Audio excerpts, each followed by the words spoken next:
ஒரு முக்கியமான விஷயம், நம்ம யாருக்கும் நிறையா பேருக்கு இது தெரியறதில்ல.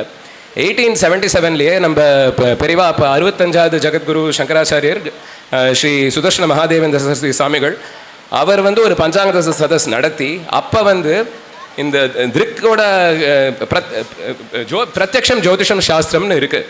அதனால் நம்ம என்னென்ன இப்போ நம்மளுக்கு ஒரு கிரகணம் வருதுன்னா அதை நம்ம கண்ணால் பார்த்து கரெக்டான சொல்ல முடியணும் பஞ்சாங்கத்தை பார்த்து. இப்போ பஞ்சாங்கத்தில் வர டைமும் கிரகணத்தில் வர டைமும் சரியா இல்லைன்னா அப்போ பஞ்சாங்கம் தான் தப்பு, அதில் ஒன்றும் சந்தேகம் இல்லை.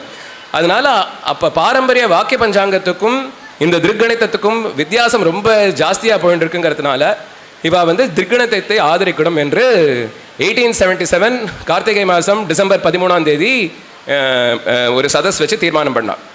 இந்த மாதிரி எவ்வளோ பாருங்க, ஒரு ட்ரெடிஷ்னல் ஸ்தாபனம் இதுதான் இந்த மாடர்ன் சயின்ஸ் இந்த பழைய இப்போ பஞ்சாங்கத்தெல்லாம் அப்டேட் பண்ணலங்கிறதுனால அதை ரொம்ப ரெடியாக எம்ப்ரேஸ் பண்ணியிருக்கா. அந்த மாதிரி முக்கியமான விஷயத்தை நம்மளும் இன்றைக்கும் அது 1877 பண்ண முடிஞ்சால் 2026லையும் நாம் இதை பண்ணியே தீர வேண்டும்.